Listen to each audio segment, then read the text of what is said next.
नमस्कार दोस्तों, स्वागत है आपका एक बार फिर आज के मेरी इस वीडियो में दोस्तों हम बात करेंगे पावर सेक्टर के बारे में। जी हाँ दोस्तों, आपको बताइए कि 2024 में मेरा एक सेक्टर पावर सेक्टर भी है जिसमें मैं साहब निवेशित हूँ। ठीक है, और जितने मेरे डीमेट होल्डर्स क्लाइंट्स हैं उनको भी मैं सलाह दे रहा हूँ कि अच्छी अच्छी पावर सेक्टर की जो कंपनियां उसमें आप निवेशित रहिए। हालांकि बहुत सी कंपनियों ने अपने टारगेट हिट कर दिए, लेकिन लॉन्ग टर्म नजरिया हम लोगों का तो हम अभी भी बने हुए हैं। तो इस वीडियो में दोस्तों हम जानेंगे कि आखिर वो क्या कारण है जिस कारण साहब जो बड़ी बड़ी कंपनियां हैं अपने देश की वो साहब पावर सेक्टर में बहुत तगड़ा इन्वेस्टमेंट करने जा रही हैं। गवर्नमेंट ने उनको आमंत्रण किया है। चलिए पूरी खबर जानते हैं। देखो दोस्तों, स्टेप बाय स्टेप चीजों को समझते हैं। देखिए, सबसे पहले समझिए कि पावर सेक्टर की उपयोगिता क्यों बढ़ने वाली है। पावर सेक्टर की उपयोगिता इसलिए बढ़ने वाली है कि जो डिमांड आ रही है ना वो बड़ी जबरदस्त है।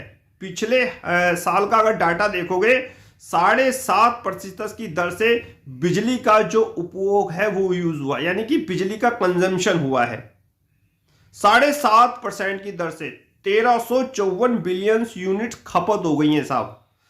यानी कि इतनी जबरदस्त साहब डिमांड आई है। और ये डिमांड क्यों आई है? क्योंकि हमारा देश अर्थव्यवस्था में बहुत तेजी के साथ तरक्की कर रहा है। अब अर्थव्यवस्था को क्या चाहिए? बिजली चाहिए। इसीलिए साहब ये बिजली की डिमांड जबरदस्त तरीके से पिछले साल आई है। अब सरकार के सामने चुनौती है। सरकार के सामने क्या चुनौती है? सरकार के सामने यह चुनौती है साहब कि जो ये डिमांड आ रही है, एक तो इसको पूरा करना है। अब इसको पूरा करने के लिए क्या होगा? या तो बिजली ज्यादा से ज्यादा बनाई जाए। अब बिजली जब ज्यादा से ज्यादा बनाई जाएगी तो इन्वायरमेंट को खतरा हो जाएगा। समझ रहे हैं ना आप? क्योंकि जो भी कंपनी इस समय किसी भी रूप से बिजली बना रही है, जैसे एनटीपीसी है, कोयले से बिजली बना रही है, अगर एनटीपीसी कोयले से बिजली बनाने के प्लांट लगाती रहे तो क्या होगा? इन्वायरमेंट खराब। तो सरकार ने क्या विकल्प निकाला? रिन्यूएबल विंड और सोलर के जो बड़े बड़े प्लांट लगा रहे हैं। आपने देखा होगा अदानी जी कच्छ में लगा रहे हैं एक प्लांट, तो बड़े बड़े प्लांट लग रहे हैं। लेकिन इसमें दिक्कत क्या है? इसमें दिक्कत एक है कि बहुत बड़ी जगह चाहिए। सोलर पावर प्लांट के लिए भी बहुत बड़ी जगह चाहिए, विंड के लिए भी जगह चाहिए, और इनके इंस्टॉलेशन में थोड़ा समय लग रहा है। अब तो इसका साहब सरकार ने एक प्लान निकाला है। सरकार सोच रही है कि क्यों ना न्यूक्लियर से बिजली बनाई जाए। न्यूक्लियर पावर से कैसे बिजली बनती है, गूगल पे आप जाके सर्च कर लीजिए, और मेरे टेलीग्राम और व्हाट्सएप पे वीडियो बनाने से पहले पूरी डिटेल न्यूक्लियर पावर के बारे में मैं लगा चुका हूं। तो सरकार अब न्यूक्लियर पावर जनरेट करने की सोच रही है। इसलिए सरकार बड़े बड़े जो घराने हैं ना, रिलायंस, वेदांता, टाटा, अंबानी, इन सबसे बात कर रही है। और इसका जो प्रोजेक्ट कॉस्ट है वो 26 बिलियन के आसपास है।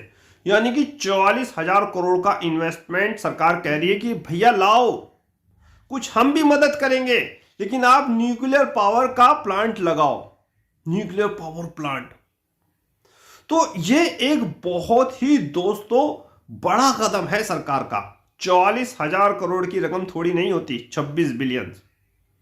पावर सेक्टर में जबरदस्त बूम आएगा साहब, जबरदस्त बूम आएगा। क्योंकि जो ये कंपनियां अगर न्यूक्लियर पावर में अपने प्लांट लगाती हैं तो सिर्फ एक बार ही साहब इनको इन्वेस्टमेंट करना पड़ेगा। उसके बाद साहब जबरदस्त तरीके से इनकी आमदनी जो है वो बढ़ जाएगी।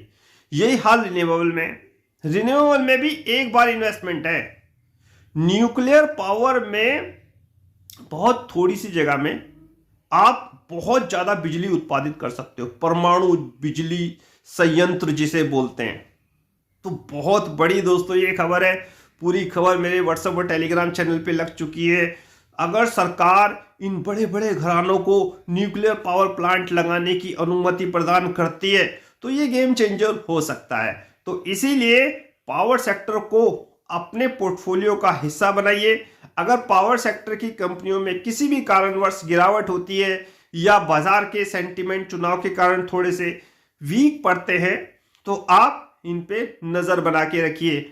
जैसे बहुत सारी कंपनियां हैं, नाम तो मैं आपको बता दूंगा। टाटा पावर है, अदानी पावर है, और रिलायंस भी साहब अब इसमें कूद पड़ा है। और मेरे ख्याल से वेदांता भी साहब बहुत तेजी से रिन्यूएबल और न्यूक्लियर पावर के बारे में बातचीत चल रही है। तो ये एक ऐसी कंपनियां हैं जिन पर आप नजर रख सकते हो। अपनी खुद की रिसर्च करिए, अपने फाइनेंशियल एडवाइजर से सलाह लीजिए, क्योंकि पावर सेक्टर आने वाले समय में बहुत अच्छा रिटर्न देने का दम रखता है। रिन्यूएबल के बाद न्यूक्लियर, जो टाइटल है ना बड़ा सोच समझ के रखा है मैंने। रिन्यूएबल के बाद न्यूक्लियर, 44,000 करोड़ का इन्वेस्टमेंट और बदलेगी इनकी किस्मत। तो इसी के साथ वीडियो होता है समाप्त। नेक्स्ट वीडियो में नए अपडेट के साथ होगी मुलाकात, तब तक कीजिए इंतजार। फाइनली नमस्कार।